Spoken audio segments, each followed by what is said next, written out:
Social anxiety disorder, like agoraphobia and OCD, PTSD and panic disorder, are symptoms of underlying high anxiety. Without the high anxiety that fuels your social anxiety, the social anxiety can't exist. And we've proven this tens of thousands of times with clients that we've cured. Clients who've got rid of their social anxiety completely and moved on to be completely anxiety-free.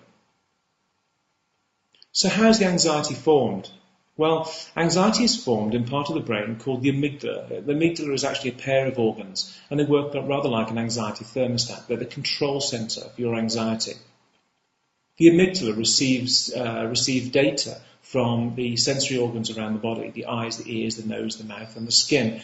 And this data is fed back to the amygdala, and the amygdala then responds by making a decision about how to respond, whether there's a real threat present or not.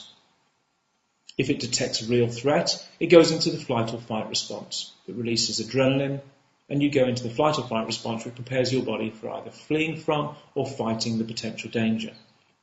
But you know that in social anxiety there is no real danger present.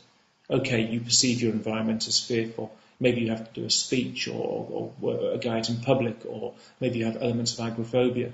But ultimately, there is no real threat present. And you should be able to do these things without any high levels of anxiety. Well, your underlying anxiety disorder is fueling that anxiety. So if we can remove the anxiety and move it back down to a level that it was at birth when you were a child, then you should be able to move away from your anxiety and make a full recovery. And this happens time and time again. The way we do this is by providing an environment for change, an environment for recovery.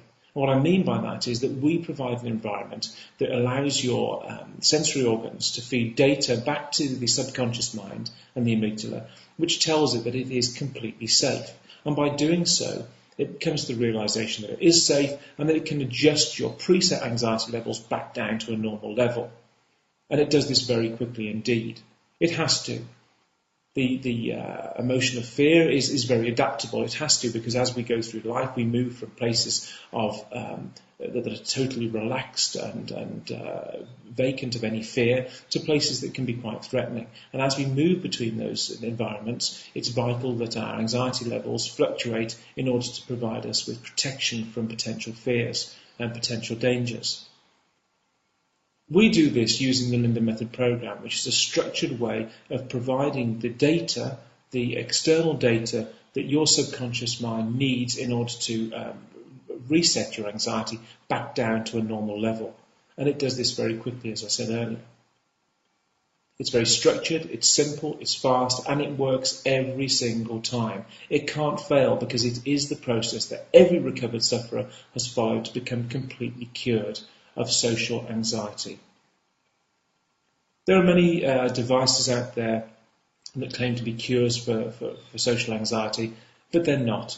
These things are superficial. Medication doesn't work, CBT doesn't work generally. In isolation, none of these things can work because they don't address this process, this subconscious anxious process that I'm telling you about now. They don't get to it, in a targeted or direct way.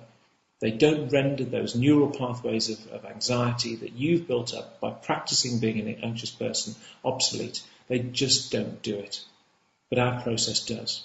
And I hope you give us the opportunity to show you how therapeutic and how curative our process, the Lindenmethod, can be for you and your social anxiety disorder.